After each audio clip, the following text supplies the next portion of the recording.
Good afternoon, ladies and gentlemen. Welcome to National Cheng Kung University. I'm Ellen Xie, Deputy Director of International Relations Division, NCKU. It's my great honor to be today's MC. Welcome to the launch of the Nobel Laureate Lecture Series hosted by National Cheng Kung University.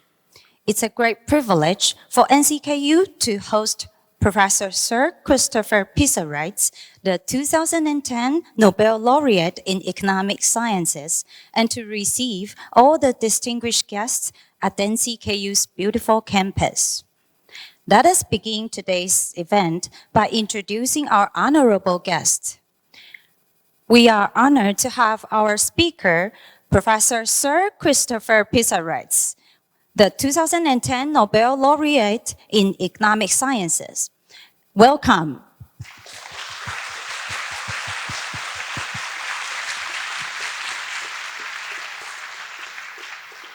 And another guest from National Cheng University, Professor Cheng, Dean of R&D. Welcome.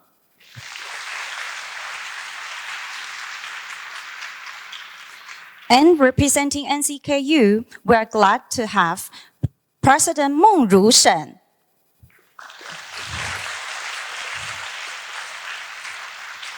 Executive Vice President Zhang,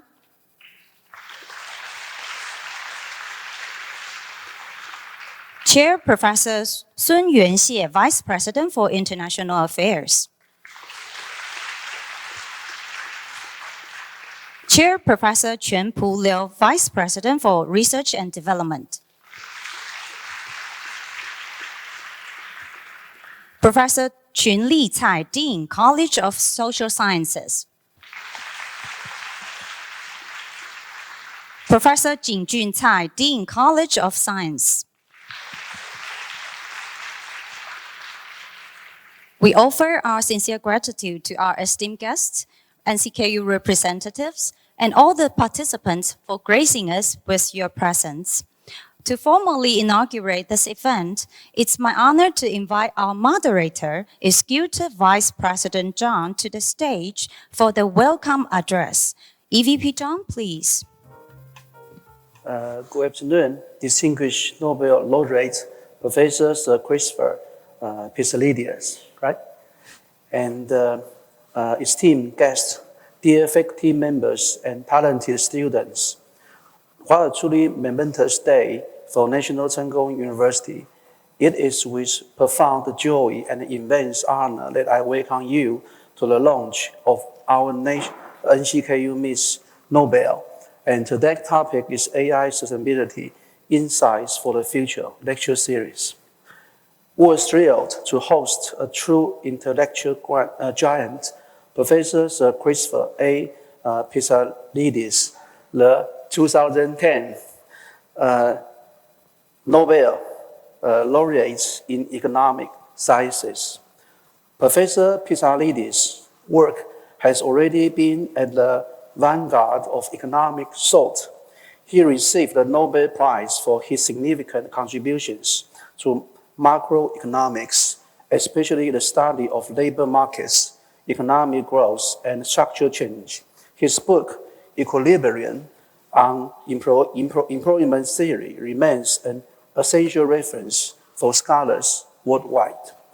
More recently, he has dedicated his expertise to understanding the most pressing global challenge of our time, the profound employment implications of automation and artificial intelligence on our societies and our well-being. This afternoon, Professor Pissarides will deliver his keynote address on a topic that sits at the core of NCKU's future focus, AI and the future of work and well-being.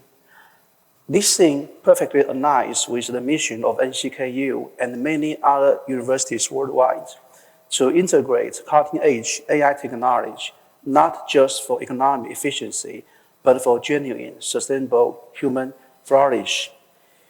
His insights will undoubtedly challenge us to look beyond mere productivity gains and consider how we can secure the conditions for good work and well-being in the age of rapid automation, and AI.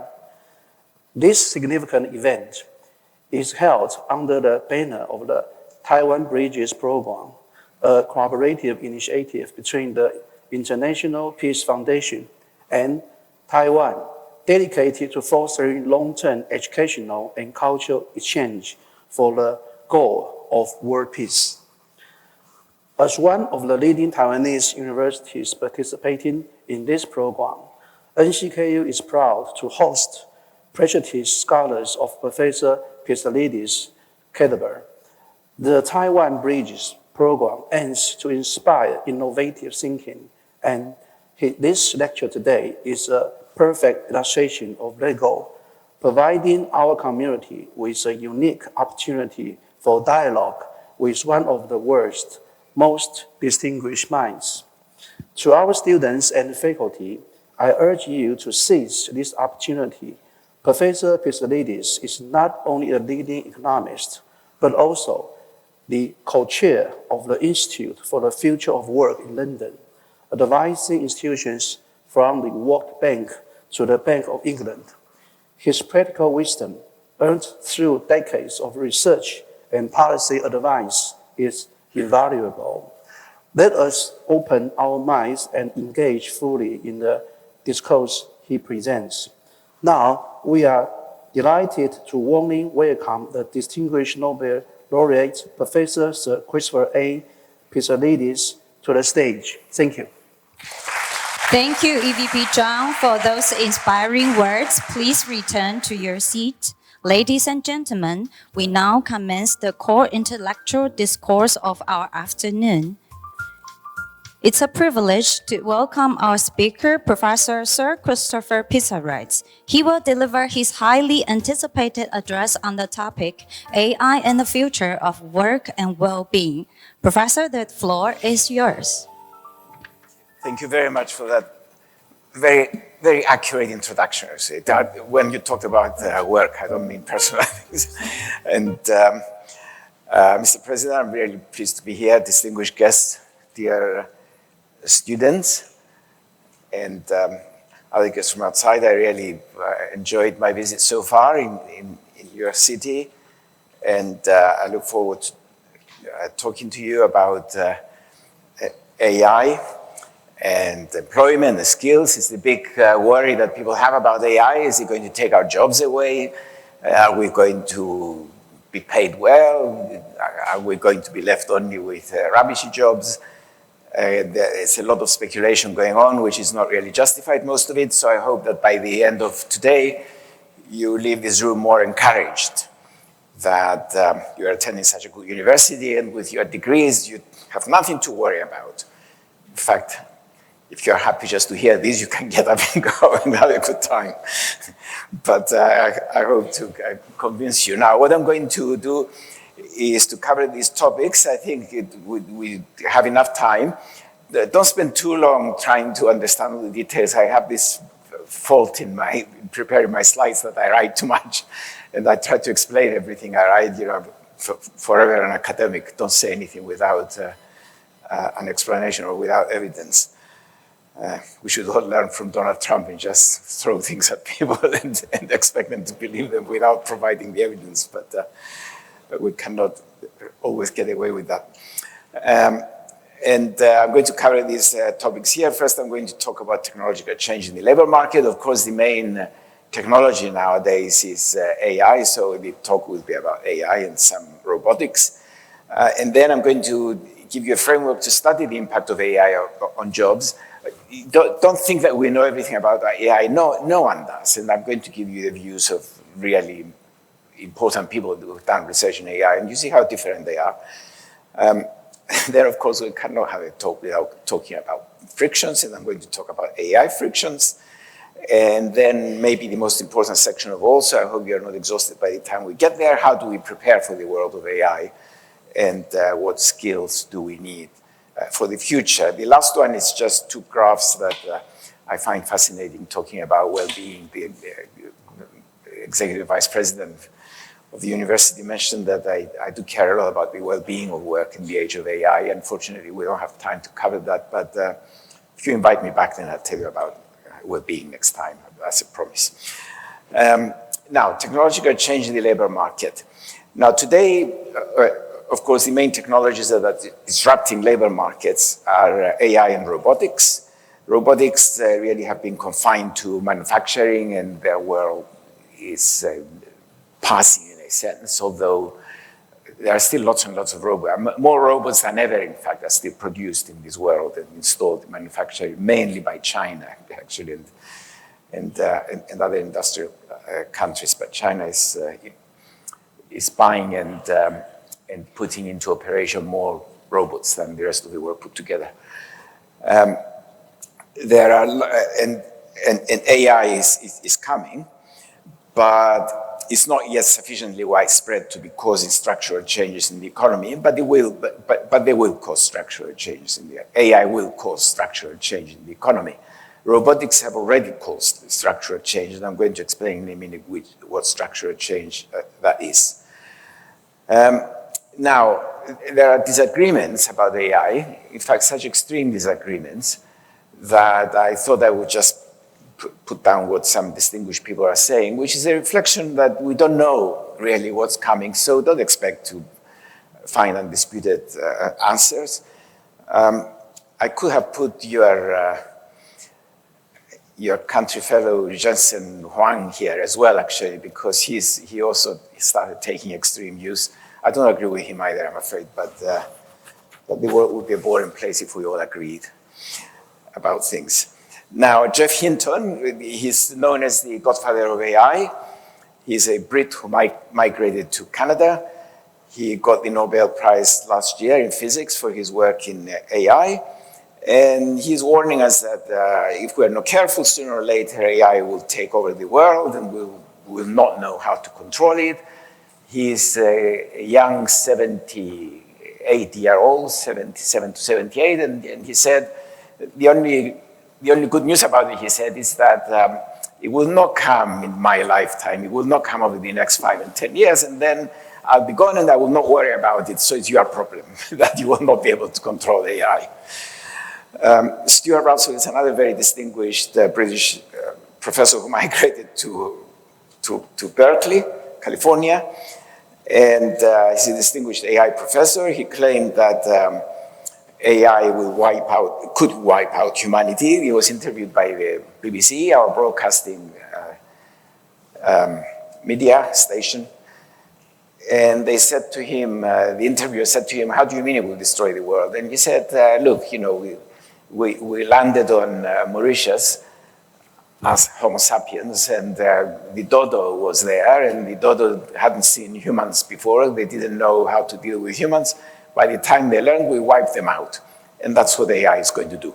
He said, don't worry about it. But he was serious. At least I shouldn't worry about it like Hinton.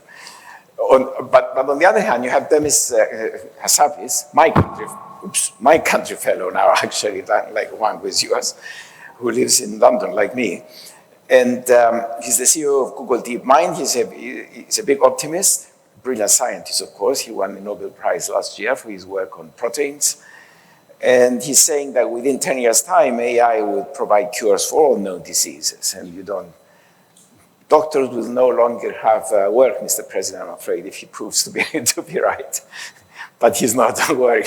The jobs of medical doctors are still there. He and Sam Altman of OpenAI, the inventor of ChatGPT, of course, believe that in 5 to 10 years' time, AGI will come, artificial general intelligence, and it will be able to do most jobs that humans can do, only better. The difference between GI and just I is that GI will be able to do many tasks at the same time, whereas despite what people say about the AI now, it can only do one task at a time that is programmed to do. But AGI will be able to reason itself and move from one to the other according to the circumstances. But then on the other hand, we do have control over AI. And I use the example of the CEO of Microsoft, Satya Nadella, who claimed that Microsoft is developing AI as a tool to help workers. And he's right, in fact. We had a meeting at the London School of Economics only less than a week ago with the Microsoft AI research, and that's why they came to us, a social science university, to see how can they develop AI in a way that helps people. Now, what about economists? Well, some economists have joined this pessimistic trend. Nobel Rubini of New York University, if you heard of him, Tom Friedman, the most distinguished economics journalist of the New York Times. I should say a very distinguished economic journalist of the New York Times, in case some others get offended. They recently written about AI taking over all our jobs. Of course, Elon Musk said that there would be no job left for humans to do. I think Justin Huang actually made some similar remarks. I don't agree with them at all, by the way, but they made those claims. I had a big argument with both Rubini and Friedman about it. But others believe that we have control over AI and we will develop it in a way that will enhance workers' abilities and capabilities, like Eric Brinkhofsson of Stanford, Ernest and Simon Johnson, and other two Nobel Prize winners from MIT. That's what I believe too, actually, about AI, that's what's going to happen, or at least that's what it should happen. Now, the whole discussion is whether AI is going to replace labor or whether to augment labor. That's the framework in which these people have been talking, the economists have been talking about AI. I don't think, I used to like that framework, actually. In fact, when I wrote it down, I thought that's a good idea. I don't like that anymore. I don't think it's a good framework to split AI into two things, the one that's replacing human labor and the other one that is augmenting. I can give you examples why that's the wrong way of thinking about it, but it's something that's come to me new. That's why I haven't updated, I haven't talked to the others very much about it. Now, of course, AI is a new technology. What do we do about new technology? Well, new technologies bring growth and rising living standards. And they do that by raising productivity. We know that AI is going to raise productivity, not by very much, actually. I don't believe that it's going to raise the growth rate of developed countries by more than about 1% maximum. You know, there are people who believe that it's going to raise it by 4 or 5%. I don't think there's any evidence for that. But it also has strong implications for jobs, and the implications for jobs that it has is what's known as a structural change. There is no incident in economic history where we had growth without structural change in the economy. What does structural change mean in the economy? It means that we destroy some jobs in the economy and we create others, which might be somewhere else. Workers need to move from the sectors that destroy the jobs to the sectors that create the jobs. And that's how the world evolves. You know, like if you look at mainland China, for example, in 1980, it had 68% of its workforce in agriculture. Then they implemented some reforms. There was big structural changes.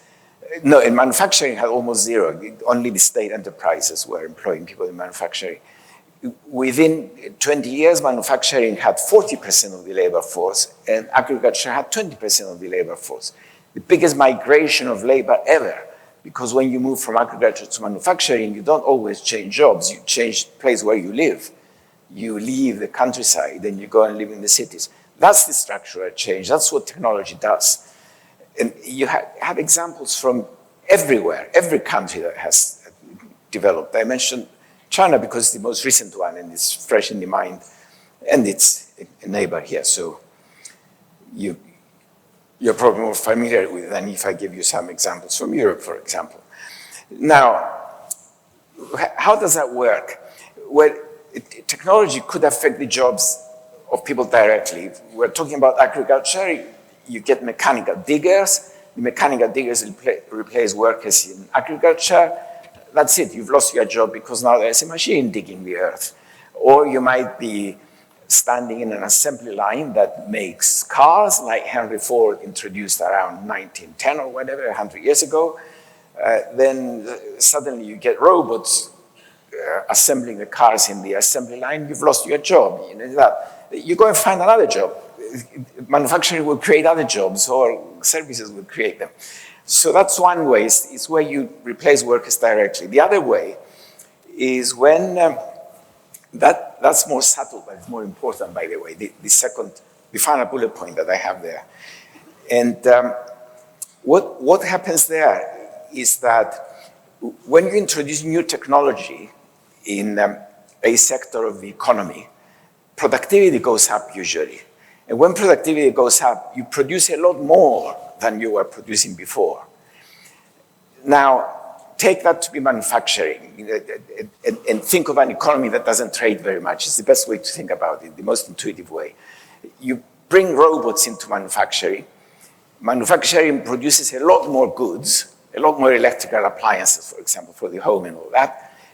But services don't produce more because robots cannot do services now, maybe never, but they cannot do it now. So what happens? You have an economy that produces a lot more manufacturing, same services as before. Well, it's unbalanced. The economy had a balance before. Manufacturing and services were at a certain level that people wanted. How do you respond to that? You respond by taking workers away from manufacturing, move them to services. They provide more services, so you rebalance the economy. And that's the challenge that we have to face, how to make workers transition or move from the sectors that introduce the technology to the sectors that don't introduce the technology. And that's the biggest challenge, not the challenge to stop AI from taking your jobs or something. The AI will not take your jobs. You can live happy thinking that it's not going to do it. Now, that's what I just explained to you, so we can move on. It's much, the explanation I gave you, if you were listening carefully, is much better than the one on the slide. Now, I said that's the challenge, how to move the workers. You see, suppose you're introducing new technology now in a sector that has received it. I use robots because that was very recent and it's more or less complete. You know, like in 30 years ago, around in the 1980s, so 30 to 40 years ago, Europe, for example, and the United States were employing about 40% of their labor force in manufacturing. Since then, lots of new technologies were introduced, including robots, and they do the work in manufacturing. How many workers are they employing now in manufacturing? United States, about 8%. It went down from 40 to 8.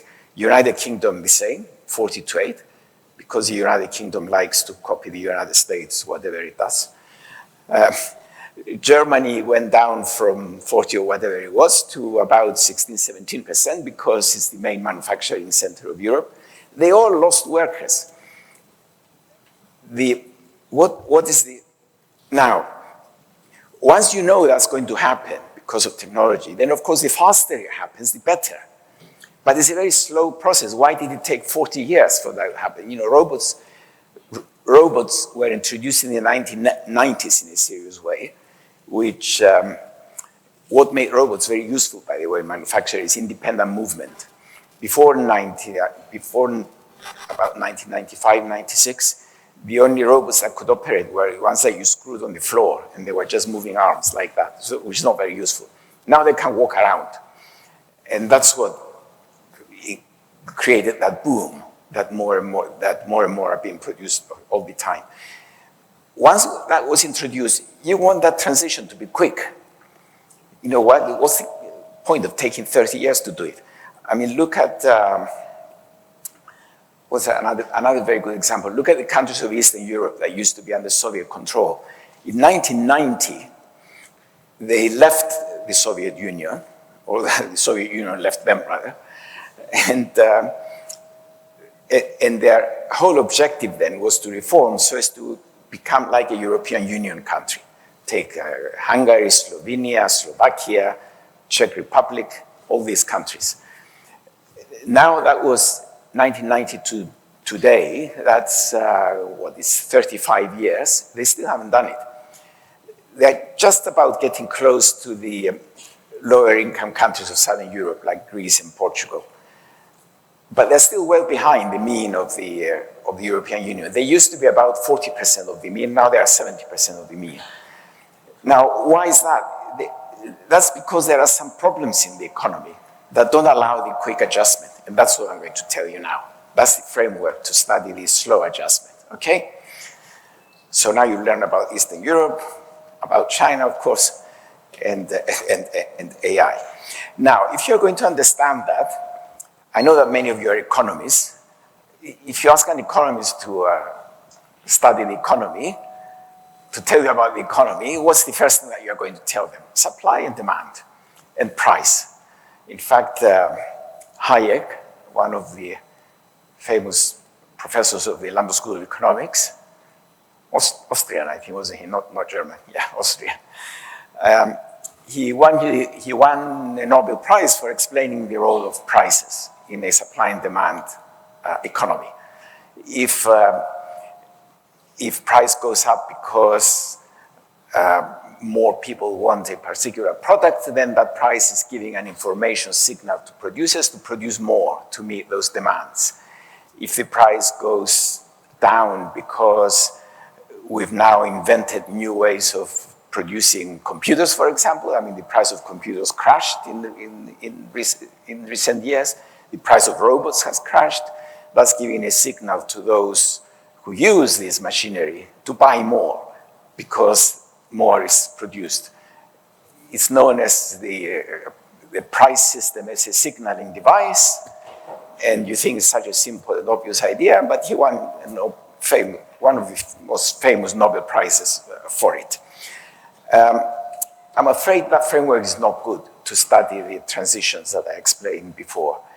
You need to think of a different framework, just like you needed to think of a different framework when you wanted to understand unemployment and the job matching theory. If you're going to understand that, in my view, what you need to think of, not supply and demand of hours of work, but jobs. Think of jobs. What is a job? A job is a unit, it's a bundle. You do many things in a job. You could call them activities, you could call them tasks, it doesn't matter. A firm decides what job description to give you because it's got different activities to say that you are responsible for, and you decide to take the bundle and become employed and produce. Now, that's a very simple idea to think about as well, but it changes completely the way that we think about the labor market, believe it or not. Employment is the aggregate of all jobs in the economy, the active jobs. If there is a job that is not active, it's a vacancy. If there is a worker who doesn't have a job, is unemployed, and so on. You can define all these different states that a person could find themselves. The research challenge, if you like, in thinking about jobs and not about hours of work is to discover which matches happen, which job matches happen, how productive are they, how fast do they happen. That's where I spent 30 years of my life, trying to understand these things. From my PhD, I started with my PhD for the next 30 years, I guess. Now, what is important to understand with AI, and this is what people didn't understand for a long time, but they're now coming around to thinking that that's the right way of looking at it. And I'm very annoyed with myself because I was working along this in a research project for the European Research Council along these lines, but I didn't think it was that insightful to do anything about it.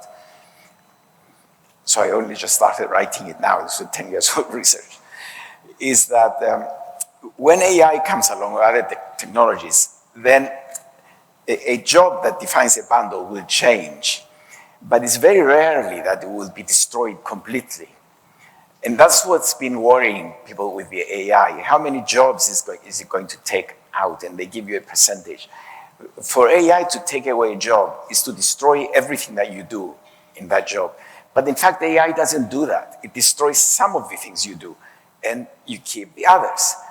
Then how do you respond to that? You respond to that.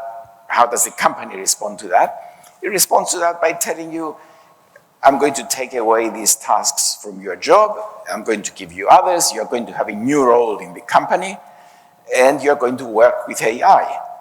And that's how the world moves on. You know, like So the biggest change that we are seeing now with AI as coming along is that AI is changing the role of workers have in a company, not getting rid of the workers and having the company operate with machinery only.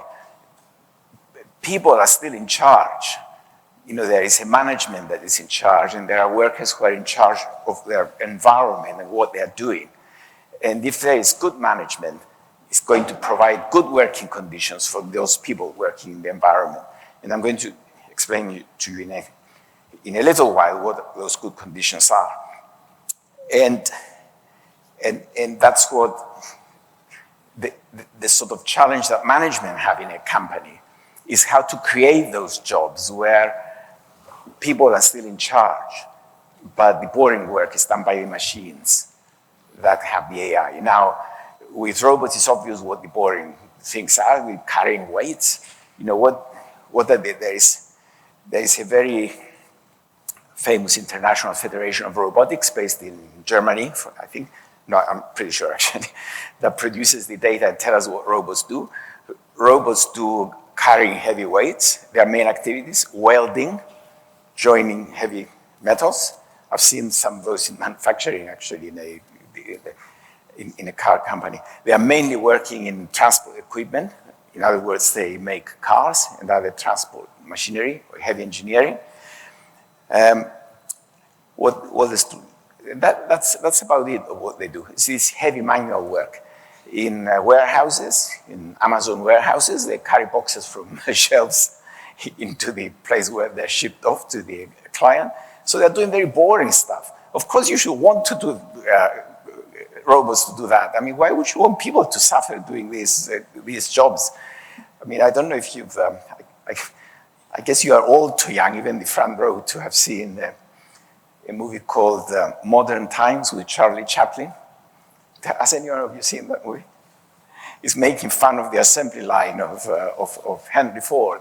Because, I mean, what made Henry Ford famous and introduced the motor car to the mass market was to electrify the assembly line. So he had people standing this close to each other, like this, and there was a belt running in front of them, and they were doing just one thing. So the role of Charlie Chaplin was to tighten some screws. So he was doing this thing from 9 to 5. So when he was finishing work and then he was going home, he was walking in the street to get the bus, and he was doing this to sort of show how boring that routine job is. The thing that made Ford motor cars so famous, you know, the Model T and all that, what it was doing to workers. I mean, it was supposed to be a comedy, but that's how you would see it. Now, robots have destroyed all those jobs, and that's a good thing. You no longer have to do this all the time. You go and work in the service sector. So that's what we need. Now, why don't those things happen more frequently? Well, because there are frictions in labor markets, and it's not friction on the way of fighting, but the friction is defined as barriers to the smooth and quick adjustment of the labor market to new shocks, and they stop us from adjusting quickly.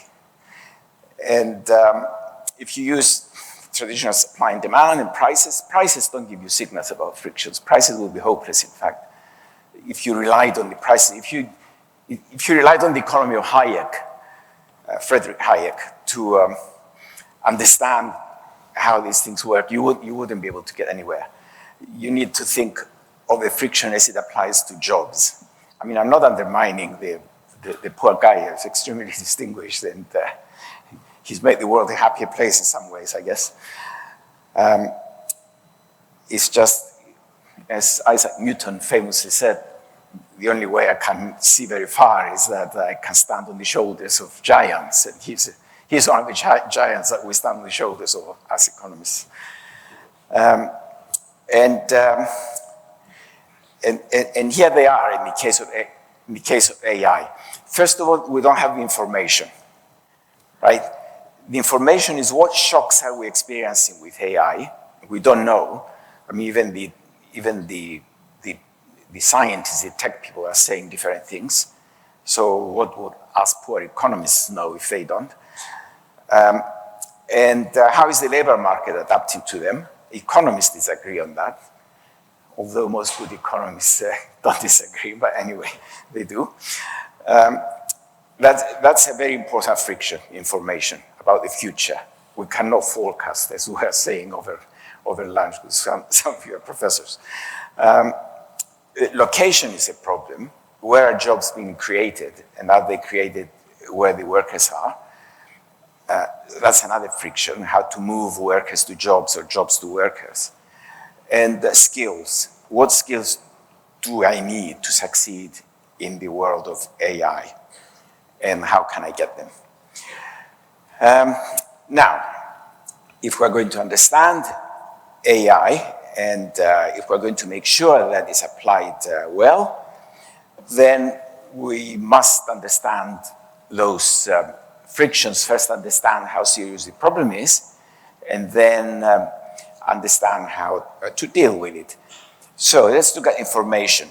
We did some research in the UK. We talked to about 5,000 workers about their jobs and are they worried about AI, because one thing that struck us, and we decided to do that, I did that with the Institute for the Future of Work that was mentioned in the introduction, if you're paying attention. Why did we do that? Because lots and lots of workers sound very confused. They're worried that they're going to lose their jobs, and what jobs are they going to get? I mean, only last week I was in a restaurant close to my university in London, and the server asked me what I do. You know, they realized most of the people going there are university people. She asked me what I do, and I said to her, I work on AI and jobs. And she said, oh my God, she said, are we really going to lose our jobs? I'm very worried about it, you know, because I'm learning this. It was a good, elegant restaurant. Am I not going to have a job in a few years? And I said to her, I can guarantee you that one job that you will always have is in the restaurant business. Because when you see interviews with people who consume the food and they say, would you be happy to be served by a robot? They say, no, I'm not going to go to a good restaurant, spend lots of money to have a robot come and throw a plate in front of me. The same applies to me, actually. So I said to her, I will always go and eat with her, eat at her tables. When we saw the uncertainty, we thought we'd just ask workers what they feel about AI. We talked to about 5,000 of them. But we didn't. We commissioned interviewers to go and talk to about 5,000 of them. Employers seem to be excited about getting AI. So we wanted to get the views of both workers and their managers. Now, of course, you might say, well, if you want to know what AI is going to jobs, why don't you talk to Hinton and Hassabis and all these super clever people?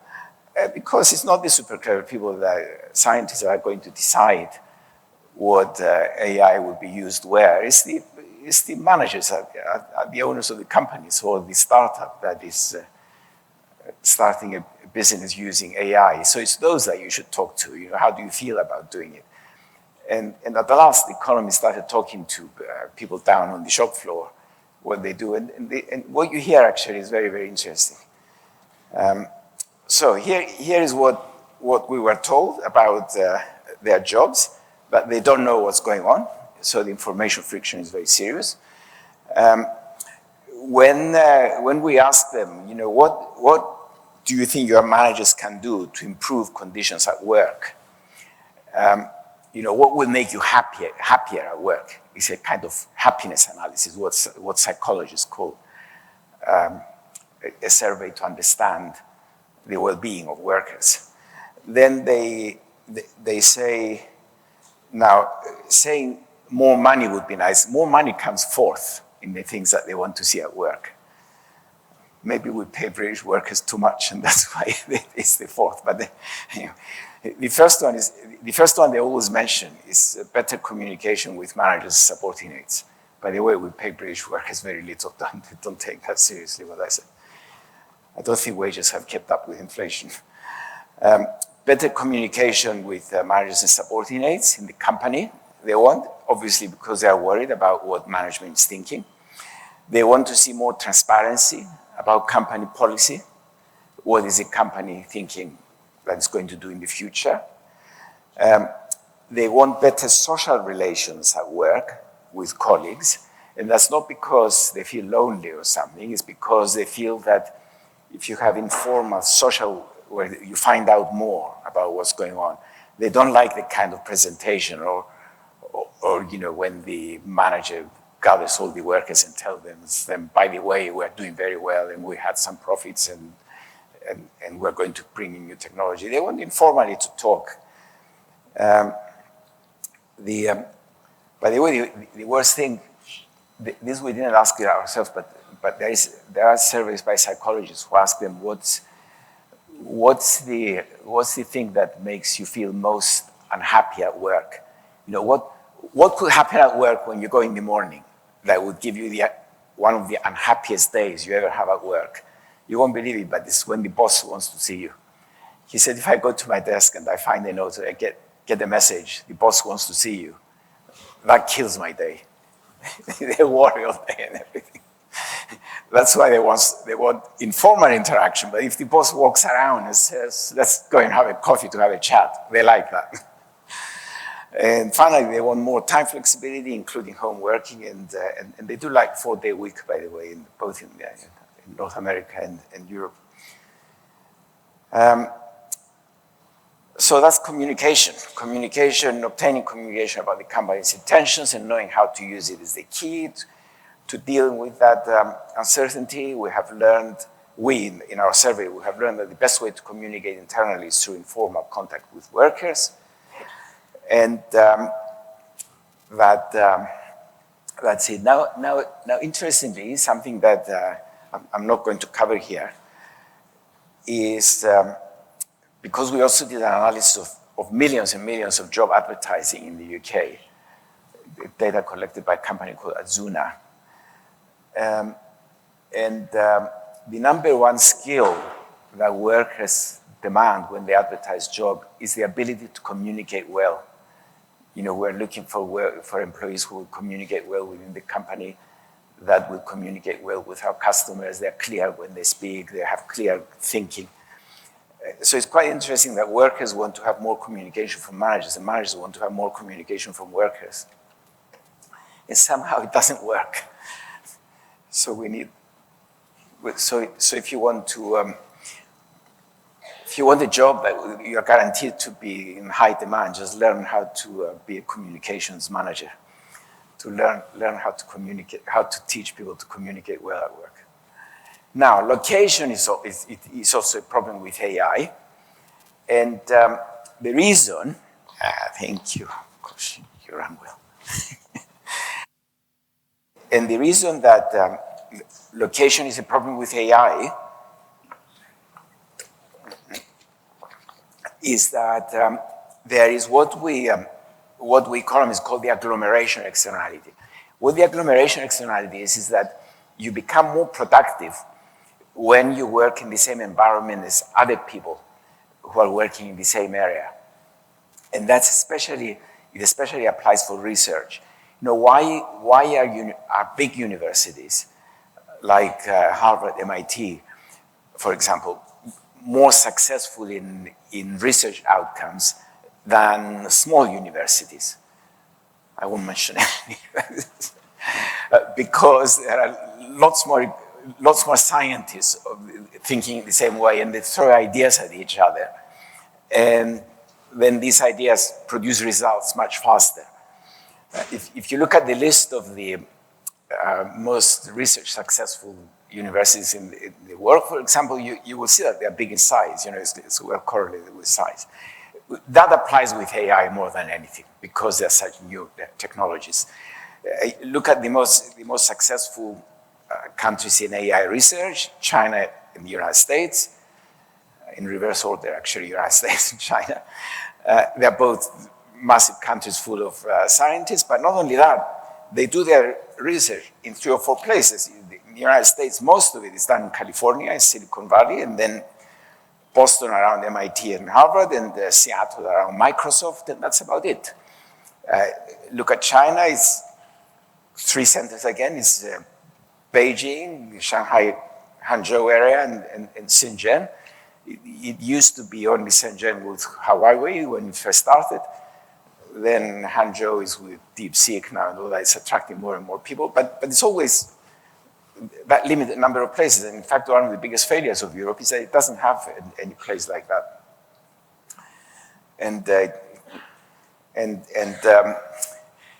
What Britain is developing, something is known as the Golden Triangle of London, Oxford, and Cambridge.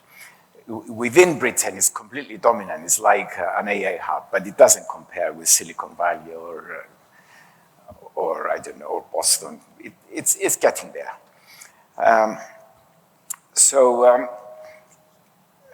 That's a problem. If you want to work in AI, you do well to go to a place where there are many other people and many other companies working in that kind of AI. I guess here you have semiconductors, which is a hub in a way. So if you're engineers who want to work in semiconductor industry, don't move. But if you want to discover the new large language model, I don't know, maybe go to Silicon Valley. And if you want a more relaxed life and more happiness, come to Europe. That's important to be happy in life, don't have, you know. Okay, so mobility. Mobility is an important friction. Now let's talk about skills. What's the time, by the way? I should be finishing, I guess, shouldn't I? Now, the main friction with AI is skills. In all industrial revolutions, this was not a problem. In the first industrial revolution, for example, the skill requirements in factories was well below what workers were doing before in the cottage industry. People very famously talk about the Luddite movement, where they were destroying machines. They were not destroying machines because they took their jobs. They were destroying machines because the machines were being operated by children and others without qualifications, and therefore they were paid low wages, whereas the Luddites were very skilled artisans, and they had to lose their skill and get paid less. This is not happening with AI. AI wants people with more skill to work. So what are the main skills that are needed? And it's basically just one, data dynamics. They want good communication, but the main thing that employers want you to communicate, in the world of AI, is what's in the data. Study the data well and learn how to communicate the results to your colleagues and use those results to attract a customer base. There are many jobs that are not influenced by digital skills. Those still want good communication and empathy and good ability for hospitality and care and everything. Those that are called soft skills, that are at the bottom is a terrible expression because I think they're much more difficult to acquire than engineering and mathematics. Engineering and mathematics is logic. You sit on your own and you get it. But how do you learn to be sympathetic to a sick person? You know, like, it's difficult to succeed. And I've seen some recent estimates that something like 40% of jobs are of that last category. So if you don't like all these STEM subjects and maths and all that, don't worry, 40% of jobs are still open to you. But it's good to have both. I'm going to move fast through here because we talked about this directly or indirectly, you know, that people are looking for the data analytics and some basic financial and economic knowledge, how to apply it, how to do management. You need to learn about logistics because a lot of what's happening now is in both supply chains and selling on the internet and all that. Now, are firms succeeding to find the workers doing those jobs? And the answer is no, not really. I mean, like in Western countries, there is a lot of shortage of workers. It's difficult to find the right people to work in these AI-driven technologies. And that's making it especially difficult in recent times because of all the restrictions being put on immigration. I said to you that there's a location friction that people have to move. That involves international movements sometimes, but there are so many restrictions on immigration, especially in the United States, that used to attract so many. But also in Europe now it's getting like that. And I mean, in Britain it's impossible to get a job if you're not British and live in Britain nowadays. And the skills, as I was saying, is the most important. How do we prepare for skills? I'll be brief here, and then we can take it up in discussion, because I know you have questions about this. Now you might think that if you want to succeed, you just have to learn STEM, science, technology, engineering, mathematics. I don't think that's right, actually. It's not good to specialize in STEM. You must be able to understand the basics of science, technology, engineering, and mathematics. But don't think that don't try to specialize too much. And that's because of the information problems. We don't know where the science is leading to. So it's better to have an open mind. Don't just learn one thing and then say, that's it, I'm going to find a company and do this, and that's the end of the story. Because in 5 years' time, it might be something completely different. But you're going to need STEM. So I think STEM should be part of it, of education, of higher education. Otherwise, you're running the risk of giving into AI, to follow what Hinton was saying. The most important skill, and in fact Dennis has made that in his speech as well, completely independently, is that you have to learn how to learn. Learning how to learn means that you have the basic of STEM, you have the basic of the other sciences I mentioned. You learn how to communicate, you learn about society, sociology, psychology, how people think, and then you get a job, and you learn what your company is doing. And then every time your role changes because of AI, you adapt, because you've learned how to learn new things. And you move on until you become the manager of the company, or until you create your own startup and you become like Sam Altman and Jensen Huang.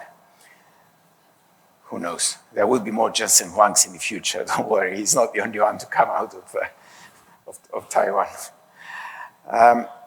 Now, there are many skills that apply across occupations, and you can find that out by looking at what jobs are being advertised. I mentioned communication. About 80% of jobs want good communication when they're being advertised. Other one is critical thinking, conflict resolution within the company or between the customer and the company, how to develop a customer base and hold them together. If you're going into the industries like health and care, which is going to be a growth industry, you need to learn how to deal with empathy, sympathize with other people's problems and see how you can deal with them. These are difficult things, but very, very important. And if you're going to be a developer of the technology, that very few of you will be, then learn more maths, engineering, and digital languages, but it's not a job that is going to occupy many, I'm afraid. The training you do in the company, like 75 hours a year, according to McKinsey Global Institute, is good enough. And then your company should be providing good jobs on the principles that I outlined before. I want to show you what we discovered. I like this diagram because the colors are so good, but also the information it gives you. We asked people in the last 3 years, has technology changed your everyday work experience in any of the following ways? And we asked them to say which made it better and which made it worse. And you can see the one that the workers like most is opportunities to learn new things. So this is the learning to learn.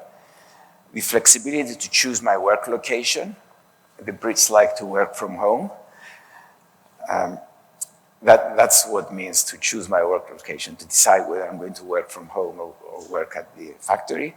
The opportunities to interact informally and learn from my colleagues, the opportunities to apply my own ideas, the influence of decisions that are being made at the company. So again, it's the communication, career advancement, obviously, accurate and fairness in evaluations, and my salary comes way down. And then the things that they hate most, surveillance at work, they hate cameras in the office. The pace of work, they don't like it when the employer says we have to do this fast. They hate working during unsociable hours, and that's what all these smartphones and all that's the difference they make. You know, like, I mean, you might have a boss who likes to work on Saturday night and all day Sunday, and they keep throwing emails at you, and if you don't reply by Monday morning, they tell you, what have you been doing? I asked you so many questions. Like, workers hate that. Volume of work, health and safety is important, and mental health as well. And people actually claim that the introduction of AI, of new technologies with AI at work, has made health and safety worse to most workers, which I'm not sure exactly why or how, but it seems to be so uniform. And this is what Americans say. It's the American Psychological Association, and similar to this one, this was soon, it was the year after COVID, by the way, and 81% of Americans interviewed said that how employers respond to mental health is a very important consideration when they get a job. And then flexible working hours, work culture that respects time off, balance between family and work, the ability to work remotely, the 4-day week. I think this survey, though, has been influenced quite a lot by COVID. I doubt whether you get these answers now. They'll be in that direction, but not by these extreme numbers. And that's it. I'm sorry, I've overshot by 5 minutes only. That the biggest challenge we're facing with AI is the smooth transition of workers to new types of jobs. It's not going to be the end of work, I guarantee you. I wish there was less work, actually, in the future than I think there's going to be. And frictions such as the information imperfections we have, and the skill matches are the most serious that need adjustment. And it can only be dealt with by having reforms to our education to make it more consistent with what's coming, and by improving information communication at work. Right. Thank you for your attention.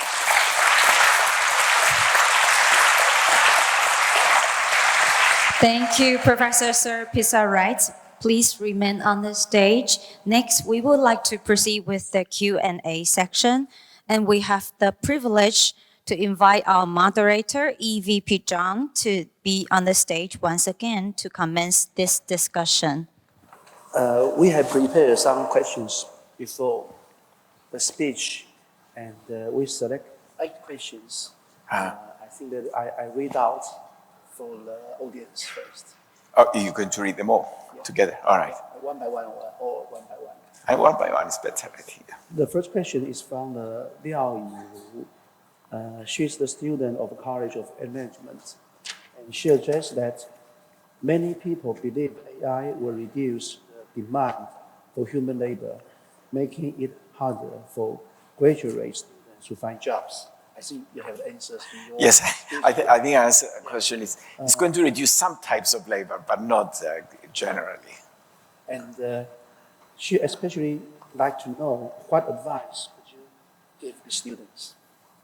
No, my advice to the students is what I was saying right at the end. You should be quite open on what you learn within your interest. Of course, you have to be interested in what you're learning, but don't specialize too much. I mean, obviously, if you do a PhD and postdoc and all that, you will specialize, but I see a small minority of your students doing it. Learn many different things. Be curious, actually. Curiosity and good memory is going to help you. Just learn lots and lots of things going on. Read lots of books, including mine. The new one that is coming out on AI. A little bit of commercial advertising is allowed, right? Actually, our president, he encouraged the interdisciplinary research work very much. Yes, interdisciplinary, yeah. And the students get involved with this project. I think they have opened their horizons. And now our president promotes the sports activities in the department as well. Yeah. When they work together, try to take a task from different minds, different backgrounds, they can have some sparks. And I think it will be a very good experience in their student life. Yeah, I think that's something like that is very good in the world of AI. Just be exposed to different things. I mean, don't think, like if you have a public lecture and it's on something you don't know about, it's about mental health, for example, or something. Don't say, oh no, this is not in my area, so I'm not going to go and listen. This is how you learn the new things. You don't have time to sit and do a complete degree or read the textbook in everything. By sitting there for an hour and a half and listen to someone who spent years and years doing that research, you learn a lot. Make notes, keep them. Or if there's a recording, go and listen to it, take notes again. That's what I'd say. So we can go to the second question. Yeah. The second question is from the 理学院化学系的刘敬祥学生. I'm sorry, I don't have his English name. And the question is that the influence from Jason Jin Huang, just you mentioned that. The Huida, we call it, is a very famous guy, makes virtual anxiety to a student who just guaranteed from humanity track of social science track. Is there no hopes for them, and all the opportunities are left for engineers and doctors? Is that true? It's completely false. So I think he will be happy to. I don't know how he got that idea. Actually, it's completely puzzling. From Jason Huang.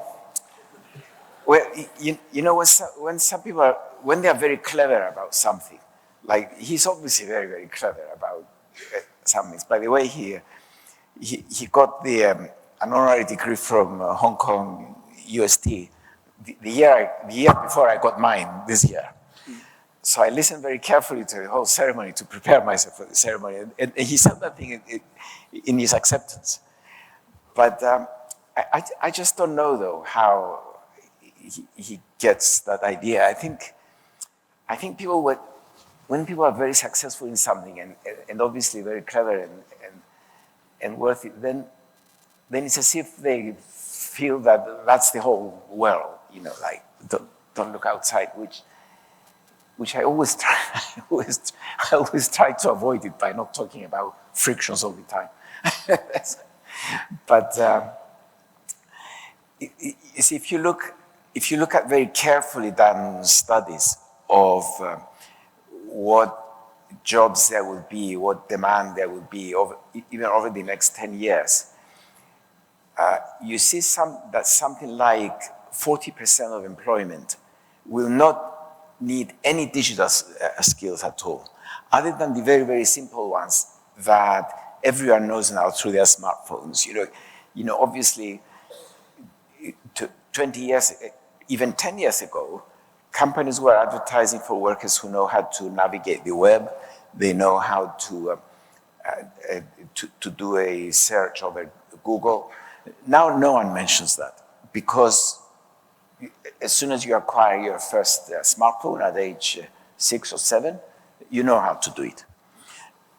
That's going to be very useful knowledge, whatever you do. But that's it. 40% of jobs will not need anything else. How could you say that there will be no jobs left? In fact, if I'm going to make a prediction, predictions by economists prove wrong 90% of the time. But if I'm going to make a prediction about jobs, is that in the future, more jobs will be needed in social-related subjects than in technology. If it's 40% today, it's going to be 60% very soon, because of aging populations and because of increasing living standards. And when your living standard increases, you want to enjoy more leisure activities, work less. It's a natural human instinct.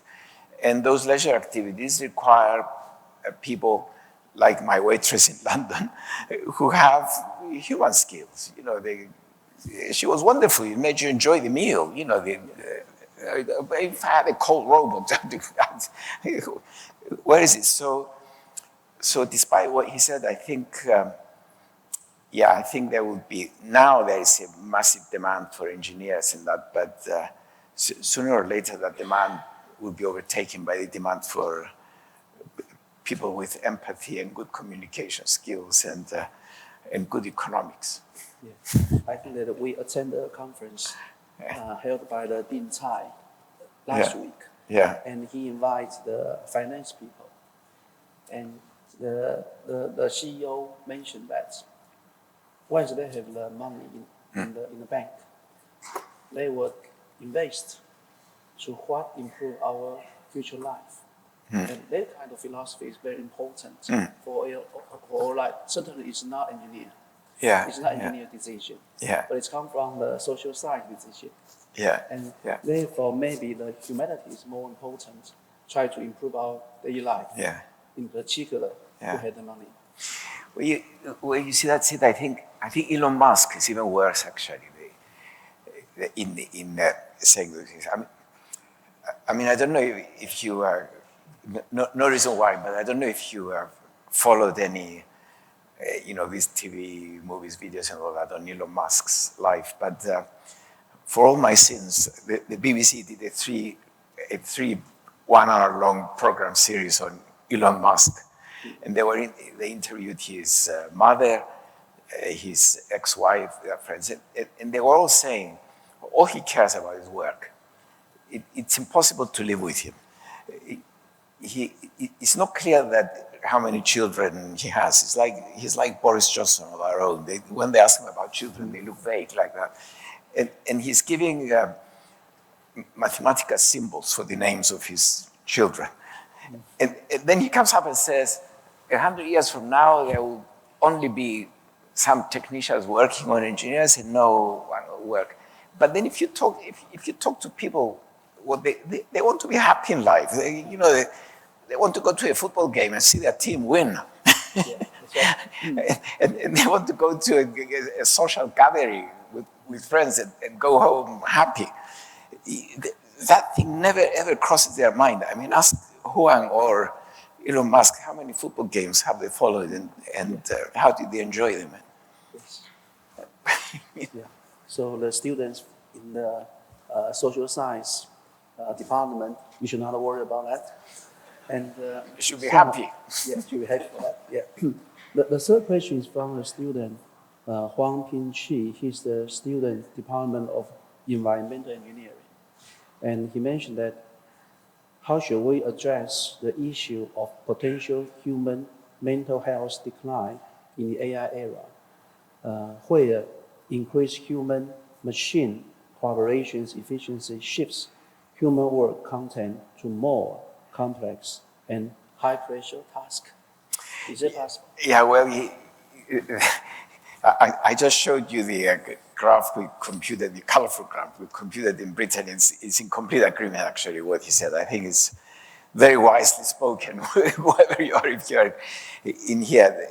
There is a decline in mental health, and there are worries about that AI is bringing more pressures. It doesn't have to, though, and I think that's partly due to lack of knowledge, that you don't know what's going on. And one of the things, I mean, I don't know if it's something that will create mental health problems, but if you have any tendency, if there are any existing problems and then you are subjected to this as well, it will make them worse. There will be worsening. The only solution for that is that first of all, societies need to pay more attention to mental health issues. I mean, I know people that don't want to sort of talk about anyone's privacy, but I do know people with mental health, and you can see that social care is not good. In the UK, it's terrible, in fact. I mean, generally, medical care in the UK is deteriorating, but especially mental health care. And not many companies have it. Some of the big companies have a corporate corporate psychologist or medical doctor to deal with that. And I think that's a very good development to have a dedicated person dealing with mental health within the company. But not many companies can afford that. But I was surprised actually by how many have it in the UK. That they have a corporate medical department devoted to the big company. I went to a meeting once in the House of Lords or places where they were discussing this issue because the Lords wanted to encourage Parliament to think more about it. But that's the way to approach it. I think it's a very urgent problem, and what we know so far is that AI is making work more stressful because they don't know, because the speed of work is accelerating, and you don't want to be the weakest link. You see the things done by AI move very fast, and then you move at a very slow pace behind, and that's giving you problems. But I think management needs to have good training in how to deal with these issues, but having a corporate department is a good idea. Is there any cure for that? Sorry, there's a cure? Yeah. Not that we know of, I think. Learning to learn. Yes, Define philosophy. Well, I mean, the issues with mental health is always that you need to contain it. I don't think you can. We know how to cure it completely because we don't understand the brain, but we know how to contain it with these different measures that I mentioned. But I think it is. We have the opportunity to make things better, but so far, at least in this dimension, is making it worse. Yeah. So we go to another question. It's from the student Ching-te. She is the student from Department of Industrial and Information Management. And based on your search and matching framework, I think you should read your book. Yes. And how should we understand AI not just as a substitute, but as a mediator that reshapes how people and tasks are matched? And AI reduces information friction, but also creates new institutional and cognitive friction. How do you view the impact of this new friction on the future workforce? Now, the AI is being applied to getting a better match between worker and tasks. You can even do it with Gen AI, not even, with Gen AI. I don't know how much it's used in practice yet because we don't see a big change in the results of matching that we used to have before. But it's certainly being done. And it should improve the situation a lot. In fact, I have my son decided to ask ChatGPT if I would make a good Minister of Finance for Britain, because the Minister of Finance in Britain always has problems because there's so much debt they cannot put taxes. And in fact, ChatGPT gave him a very good answer, actually. He said, Christopher Pissarides is a very distinguished economist. He worked on this, that, but I found no evidence at all that he would be any good as a Minister of Finance. So there you go. So equally, if you ask them, so I decided not to apply for the job. So if you give them all characteristics and say, what can they do? I mean, for what ChatGPT said that I shouldn't leave the university because I'm well matched there. Then they will come up with answers like that, and I think they should be used more and more to match. They're used a lot in social matching. You find a girlfriend or a boyfriend there. That's the other thing I've learned from my children. Dad, you don't go to bars to meet people anymore. You look at the internet. So things are improving.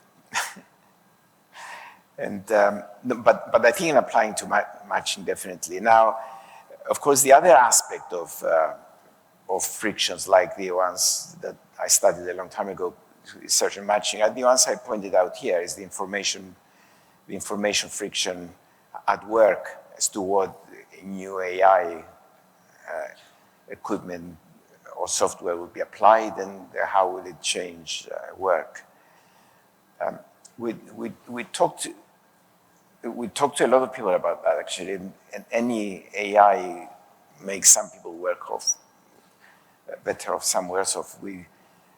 One of the most interesting special cases where it's applied is where they started using some British hospitals robotic operations, where they give them information about the patient and what the operation needs to do, and a robot is directed to do the operation using both AI and robotic movement. And the doctor, the surgeon, basically sits at the desk with a laptop and watches what's going on and does it. And doctors loved, they really loved that, because these are operations that take 4 or 5 hours. And the doctors were saying, you won't believe what back problems surgeons had. You bend over your body on the operating theater for 5 hours, you're operating, you get completely exhausted, demoralized, destroyed and all that. Whereas now we just sit there with a coffee in front of a laptop and direct it. But then in an operating theater, you have what's known as a scrub nurse that cleans any blood spillage and all that comes out, watches carefully what's going on, and gives the tools to the doctors normally. And they absolutely hated it. They said all we have to do is to stand next to some machines that are doing things that we don't understand. And the job is so boring, whereas before we were standing next to the doctor, they were talking to each other, we were helping the doctor. So something like this, you automate an operation, and it's successful. And one part of those involved in this task loved it, that another part involved in that task hated it. I don't know how you deal with those problems, I guess. Now, if we, as a teaching staff in the university, so how do we educate AI to the non-AI department, and what's the key elements you think that's essential for education? Well, first of all, the thing that you have to educate everyone is that AI could be used to help you at work, rather than fearing that they're not wanting to learn it, or not wanting to talk to people who deal with AI because it would be scary and you won't understand anything. Understand the basics, but then when you teach it, understand the basics of explain to them the basics of what it can do. What does Gen AI, what can Gen AI do? What do the large language models do for you? What tasks have we programmed AI to do so far? What's current research being done, and therefore what's going to be like in the future? But you see, if you get the chance to talk to people like Huang, Huang, or Jeff Hinton, or Demis Hassabis and all that, don't ask them, don't be like a journalist that is looking for something sensationalist. Say to them, oh, so Mr. Huang, are we going to have jobs in 10 years from now? That's a silly question, because he doesn't know, no one knows. Say, well, how much do we know now about AI? What can it do that will change work? And therefore you see that option is a menu, if you like, and you take from that menu. And then it can improve things. Even like when you look at large language models, for example, you explain to people, some people don't understand, is that the answer you get from an LLM, it depends on what training you give to that LLM. Once you realize that, we have a case of the police, some police stations in Britain. When they realize that, they trained an LLM to understand the reporting language to a court of law. You know, if a policeman arrests a criminal, then that policeman will have to write a report on the crime. So they trained an LLM. This is the West Midlands police station around Birmingham. They trained an LLM how to speak in that language. And now an LLM does their reporting, and they save so much time. They love it, the policemen. They get the basic details of the case. They say, I've arrested a person doing this and that. We want to go to court and charge with this and that crime, write a report for the judge and the jury, and it writes it in 15 seconds or something. Yeah. They read it, they might correct one or two things, and it goes in. That's how you use LLM in your work. You learn what it can do, and then you train it accordingly. So encourage the students to love AI. Yeah. Instead to worry about it. I know my search and matching books has been used to train an LLM. So maybe the one who asked about how can it play in practice, they will not need to read my book anymore. They will ask that large language model. I'm not going to tell you which one it is, so you still read the book if you want to find out about it. Scottish and English. Yeah. So would you No, there is one particular that I know that's used to train it, but I'm not giving the secret away. Okay. So the next question is from the social science political department.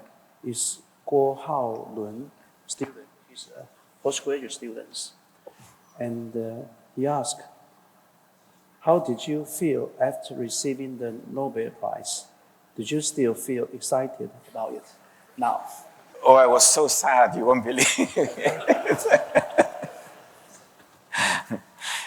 Yeah, I'll tell you the best thing actually about winning the Nobel Prize is what my friend and fellow laureate Michael Spence won it for, which is signaling.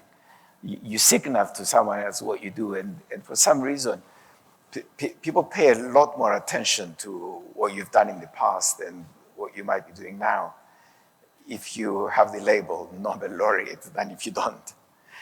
So soon after the Nobel Prize, then lots of people started paying more attention to my work. I get invitations to talk about things related to my work. That's the thing that makes the biggest difference. But I think more generally, that's the purpose of that's one of the purposes of rewards in life. So anyway, the signaling.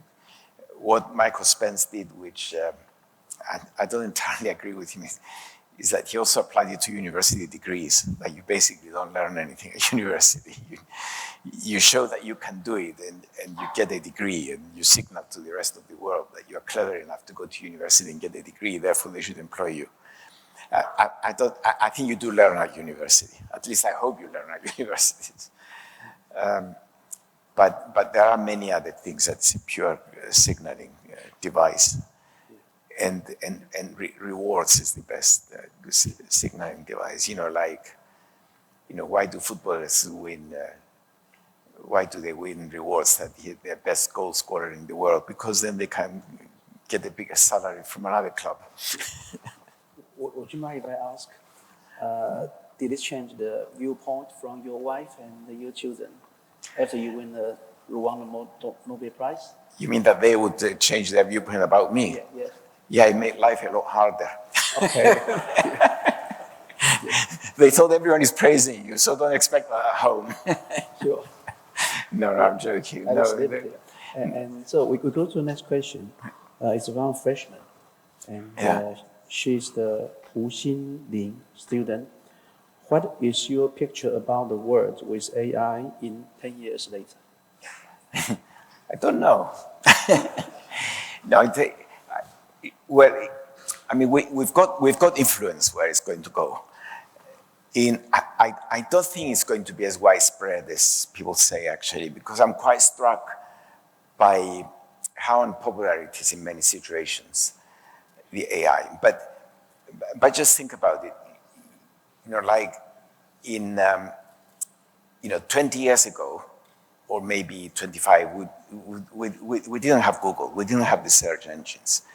And now our life changed completely with Google. You say, oh, you don't know about it, just Google about it. And already, we have Gen AI and LLMs for about 3 years, 2.5, 3 years.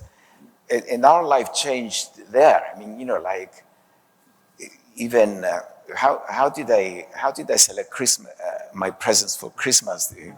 Yes, I said to AI, I need to make a Christmas present with this person. He gave me, I had ChatGPT. He gave me a whole list, which are amazing. So in that direction, there will be new things, but who knows? Who could have predicted 5 years ago that we're going to have ChatGPT and all the other large language models that developed? So in that respect, I expect it to be, but I don't expect work to change very much, though. For most people, parts of work will change, but not everything. I think we'll still be lecturing from podium. Yes. So don't worry, you're not going to be left without a job. And the professors, don't worry, you still have students. The next question is from a student, Hsing. He is the master student, Department of Photonics. And the question is that in AI-driven Sustainable Development Goals, SDGs, how can we quantify the net job creation and skill gaps created by AI in the green transition? Yeah, that's a very good question. I wouldn't emphasize what the question says about quantify. The important thing is to persuade the developers to develop AI in a way that helps in the green transition, because it can be done, and the green transition will be a lot easier if we use AI to develop in that direction. And currently, not much research is going on that. I mean, I wouldn't worry about quantifying how much is being done as yet, as long as you know that we need more.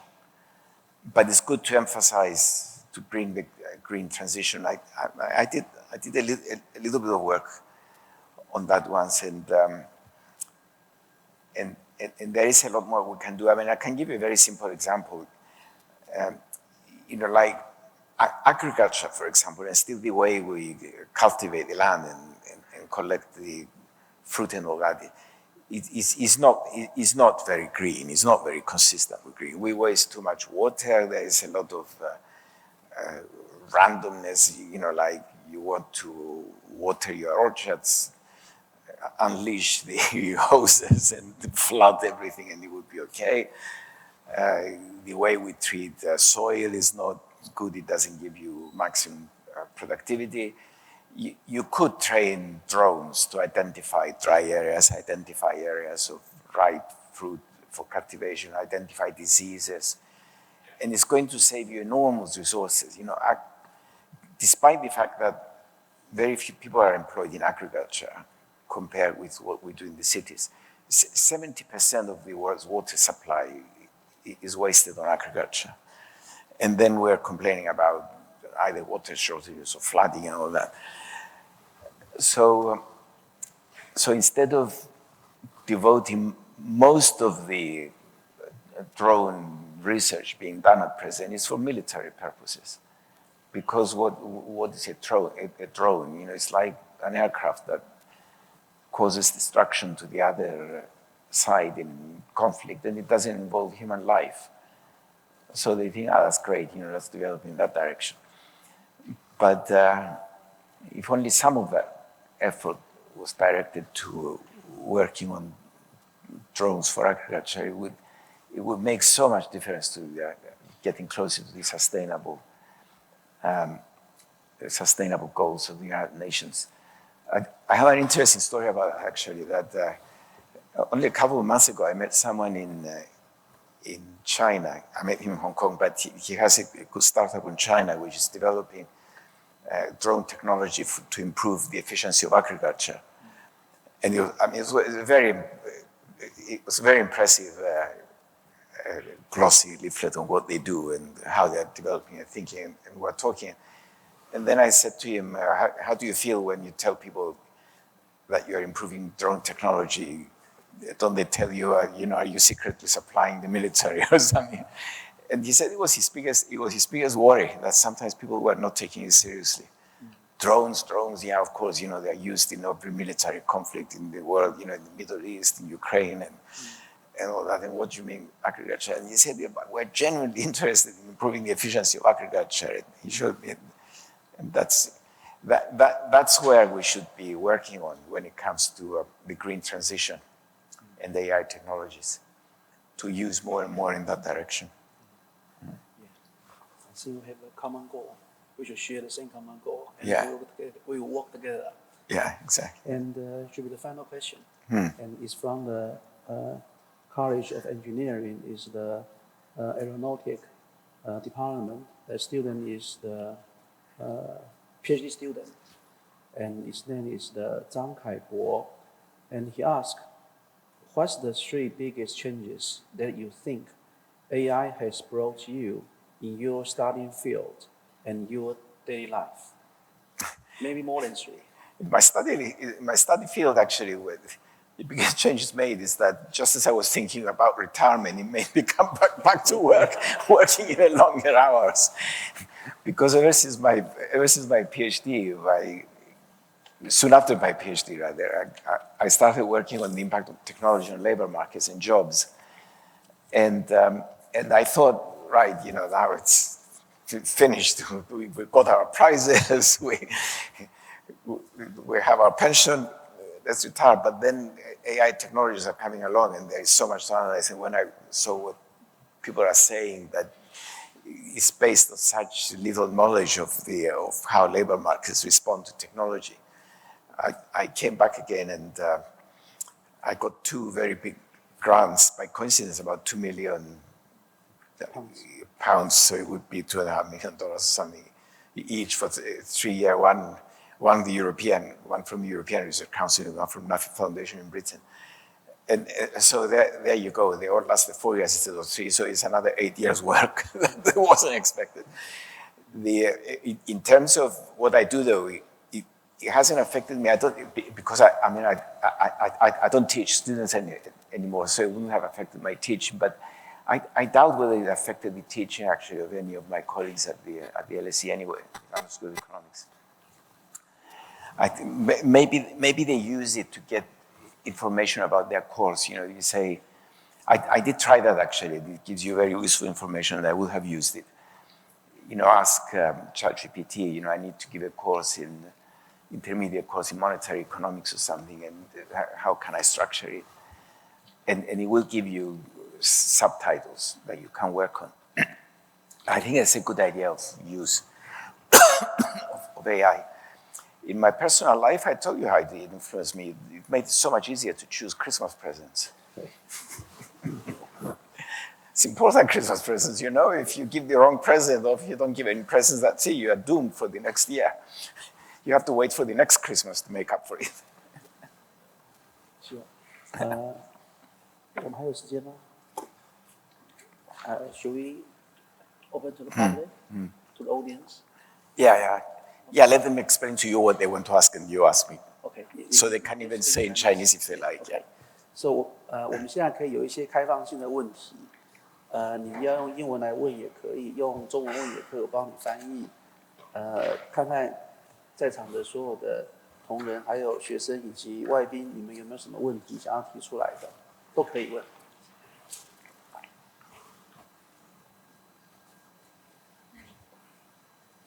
有麦克风吗？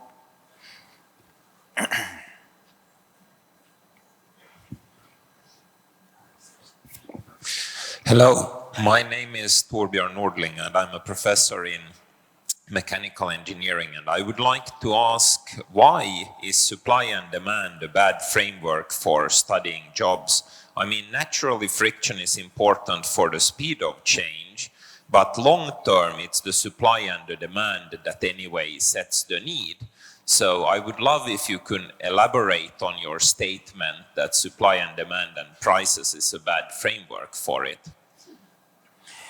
I think supply and demand is I wouldn't say a bad framework, it's not a good framework for studying the impact of AI on markets, because it misses the transition from where we are now to where we're going to be not 10 years, but even 20 years from now with AI.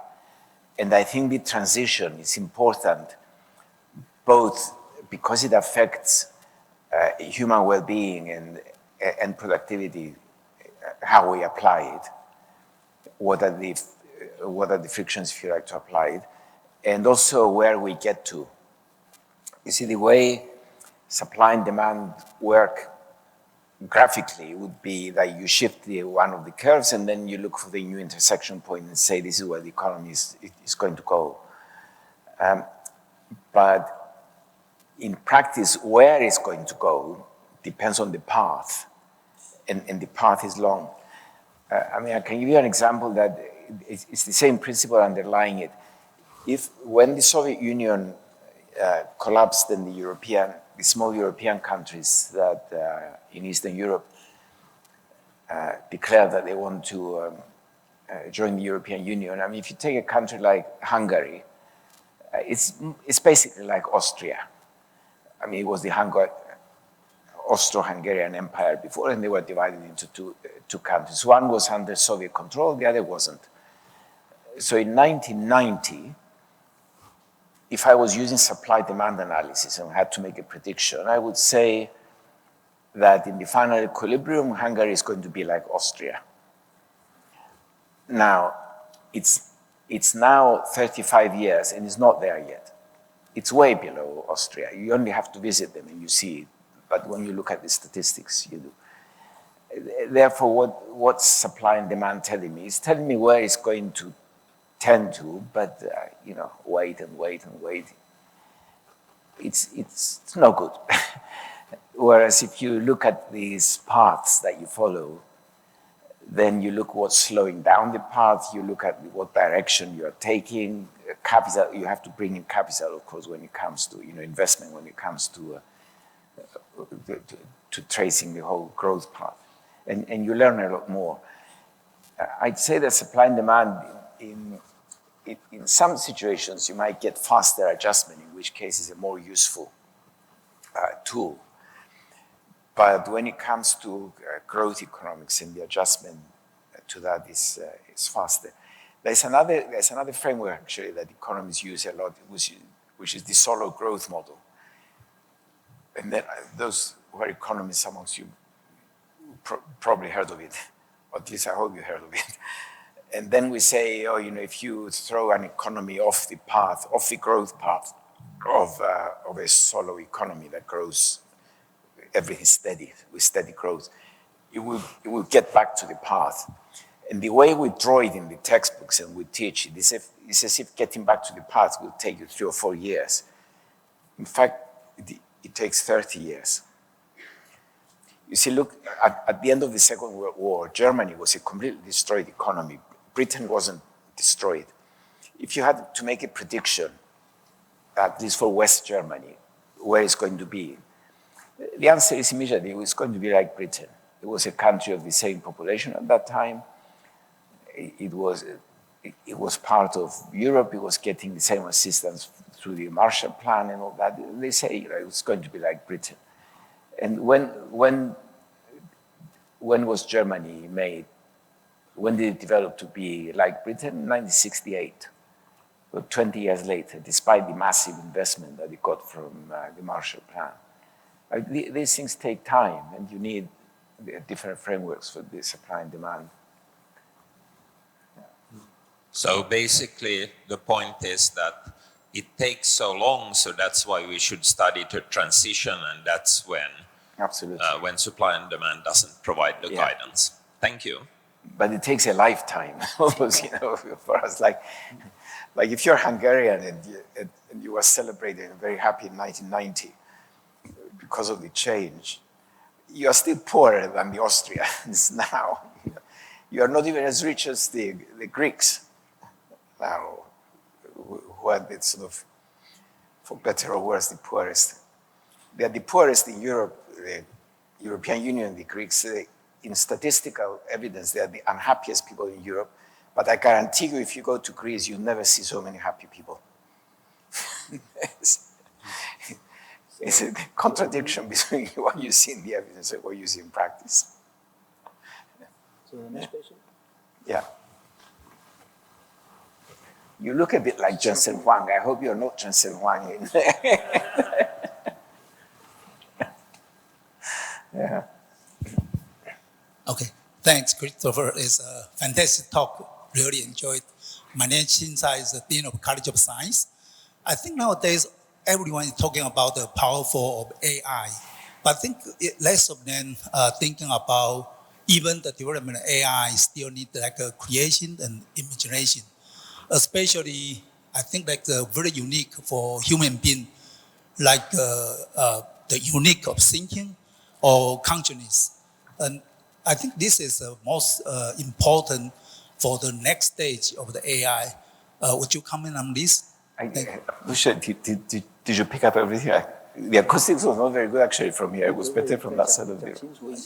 Yeah, I think the most important thing is that for AI, people are not really talking about how to include the individual, like the consciousness, the thinking, individual thinking of development AI. Everyone is talking about how powerful, how they're going to replace the world, and so on. But never talking about, it's look like the weakness or the difficulties of the development of AI. So would you comment on that?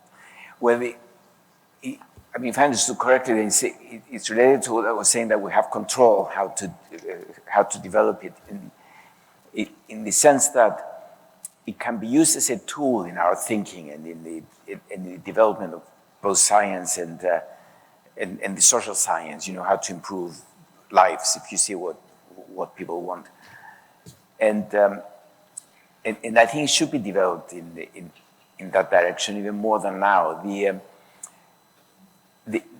only thing that, not the only, the main thing that sort of sets me back with that, if you like, is that unfortunately there is a tendency, there is this hostility between people, if you like, that if they see a new tool that they can use in conflict or in war to dominate someone else, they will do it. And that's basically what Russell, is it Russell? No, I can't remember his first name actually. Russell, the professor I was telling you before about the dodo, he was saying, if you look at not only the animal kingdom, but specifically about Homo sapiens, ever since they came and being the cleverest animal on the planet, their first thought was how to destroy everyone else. They destroyed the Neanderthals, they destroyed lots of other humanoids that appear here and there, one in your part of the world as well, actually, in East Asia. When they spread, they were destroying the animals, and we are still destroying animals in the environment. So in that sense, it's worrying. So really the big question is not, but I think at the same time it will be developed to improve human life and human thinking. So what's a lot more difficult than is how do you stop this negative development taking place at the same time? Because, quite a revealing book, a very little book actually, which was quite revealing what I read about AI in the very first days of AI. It was written by Eric Schmidt of Google and Henry Kissinger at age 99. Of course, he passed away since then. And the head of the AI research at MIT, it's called The Age of AI something. And they said, nuclear weapons can destroy the world, but we know where they are, and we can measure them, and we can see if a country is getting ready to apply them because they are physical entities. And that's what controlled the nuclear proliferation, and there hasn't been a nuclear conflict since 1945, because we can monitor carefully. But with AI, we don't know. So they were saying even 10 years ago, something when the book was written, that's the biggest worry and the biggest concern and the biggest challenge that we have to do. And the only way to do it is to begin with a high-level meeting between China and the United States, because they're the two countries that developed most of the technology in the military sphere and agree something. But even they didn't know. It was probably Henry Kissinger's contribution to the book. But even they didn't know exactly what it could be and how you monitor it, because you just don't know. So So although I'm confident that it's going to be developed in a way that improves human well-being, I'm worried that it might at the same time develop in a more hostile way. Okay. Thank you.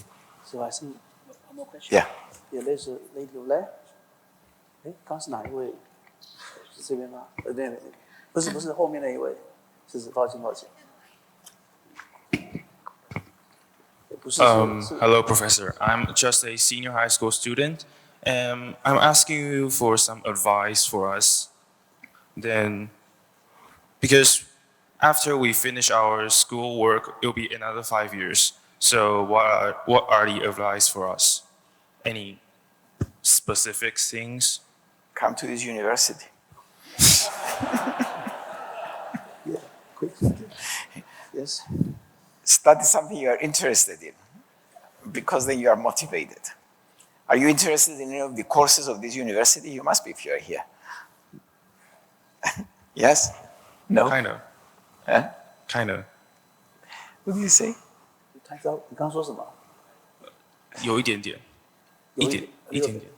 A little bit. Yeah. Just a little bit. Yeah. Oh, well, what can I say?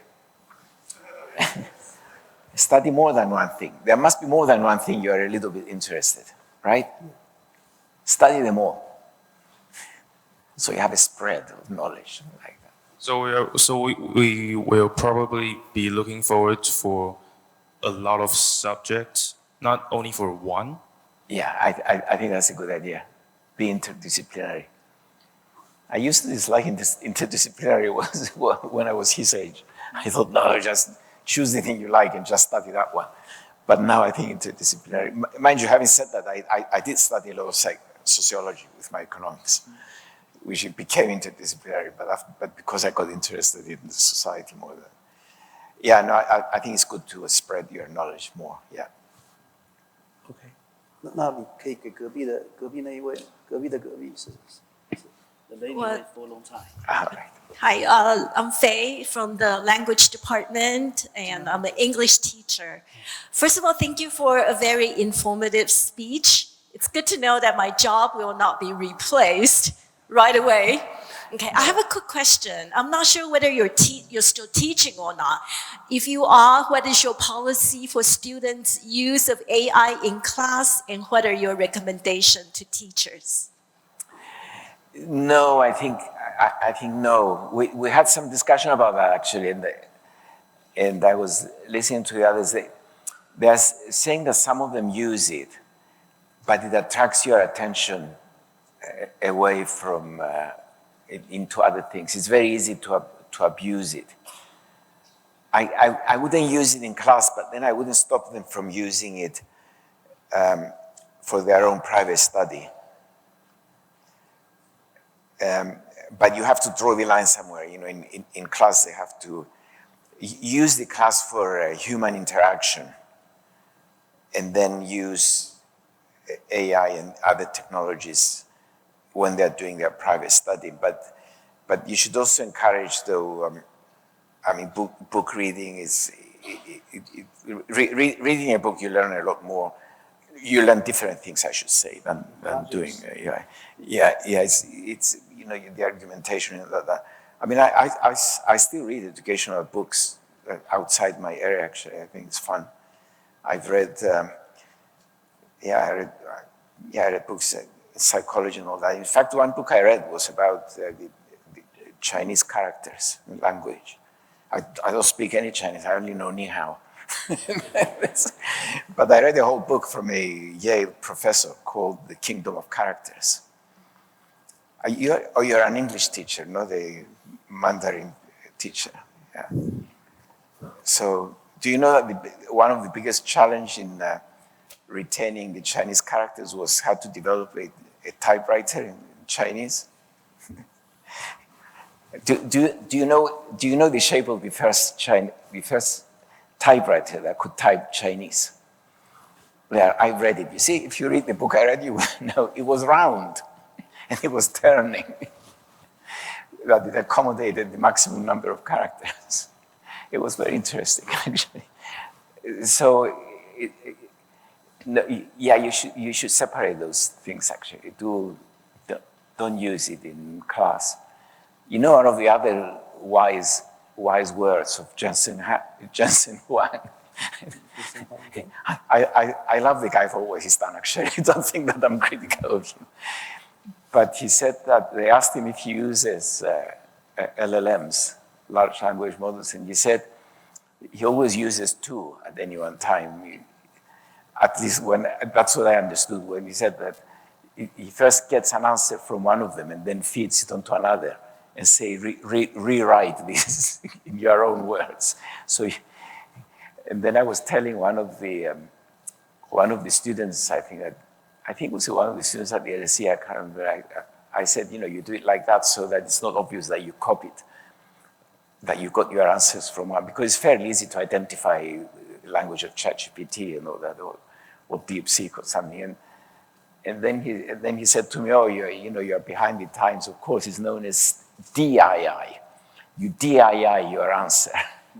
You don't provide an AI answer. You provide a DAI'd answer by giving it to different LLMs and ask them to rewrite it for you. So be very careful when you're reading answers from your students. Yeah. Okay. So maybe the time is up. If there's any other questions, you can send to international office, and we'll try to contact. And once again, thank you very much for the wonderful speech. And thank you.